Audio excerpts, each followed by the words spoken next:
Railway कर्मचारियों और अधिकारियों के लिए रेल मंत्रालय ने जारी की नई पॉलिसी।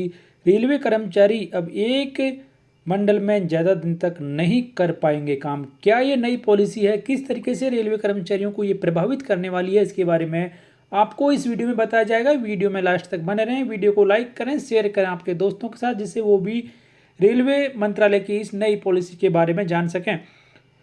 एक ही मंडल में कई साल तक जमे रहने वाले अधिकारियों की मुश्किलें बढ़नी तय है। 5 साल के बाद अब अधिकारी को मंडल से विदाई लेनी ही होगी। सिफारिश हो या फिर कोई जुगाड़ अब काम नहीं आएगा।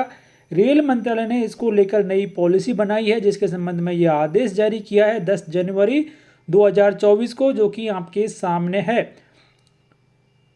और इस पॉलिसी को सभी जो महाप्रबंधक हैं उनको भेज दिया गया है, उन्हें लागू करने का निर्देश भी दिया गया है। सभी जोन को ये हिदायत दी गई है कि नई पॉलिसी के अनुसार ही कार्य किया जाएगा। अब तक अधिकारी कमर्शियल या फिर ऑपरेटिंग में ही नौकरी करने में रुचि रखते थे, लेकिन अब सेफ्टी में भी काम करना होगा।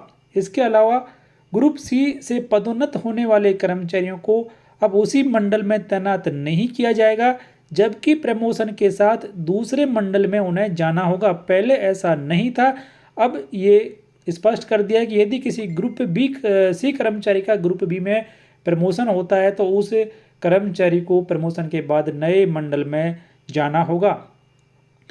जानकारी के अनुसार रेलवे में अधिकतर अधिकारी मंडल से तबादला दूसरे मंडल या दूसरा मंडल जाने में अटकलें करते हैं, जाने का नहीं आना कानी करते हैं। तो अब यहाँ पर रेलवे कर्मचारियों को ये सख्त हिदायत दे दी है। तो ऐसे में अब एक एक मंडल में 15-15 साल तक डटे रहने वाले कर्मचारियों और अधिकारियों की अब खैर नहीं है। अधिकारी की अधिकतर रुचि सीनियर डीसीएम पद की रहती है, क्योंकि मंडल में डीआरएम के अलावा सीनियर डीसीएम का पद भी रुतबे वाला होता है। ऐसे में अधिकारी सेफ्टी विभाग में जाने में रुचि नहीं रखते हैं। यदि वहां तबादला हो जाए तो ये प्रयास किया जाता है कि ऑपरेटिंग या कमर्शियल में ही रहा जाए।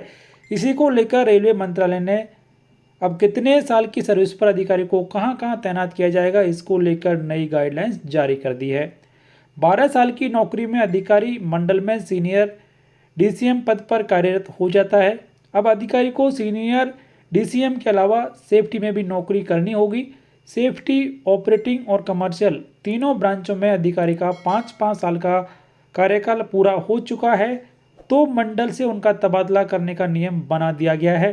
अक्सर ऐसा होता है कि मंडल में अधिकारी एक ब्रांच में 2 से 3 साल, फिर उसी मंडल में ऑपरेटिंग या फिर सेफ्टी जैसे पदों पर कार्यरत रह जाते हैं।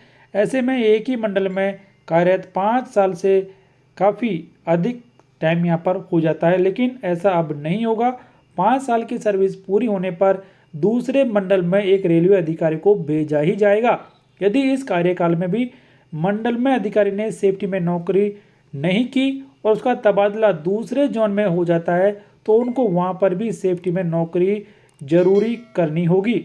यह कार्यकाल कम से कम 1 साल का होगा। मंडलों में कार्य कर रहे सीनियर डीसीएम, सीनियर डीओएम या फिर सीनियर डीएसओ का तबादला करने का अधिकार प्रिंसिपल चीफ ऑपरेटिंग मैनेजर के पास होगा। इसके अलावा ग्रुप सी के कर्मचारी जो लिखित परीक्षा के बाद पदोन्नति पाते हैं, वो ग्रुप बी में पहुंचते हैं तो वो अपने रसूख आदि के माध्यम से उसी मंडल में कुर्सी संभाल लेते हैं, लेकिन यहाँ पर भी ऐसा अब नहीं होगा।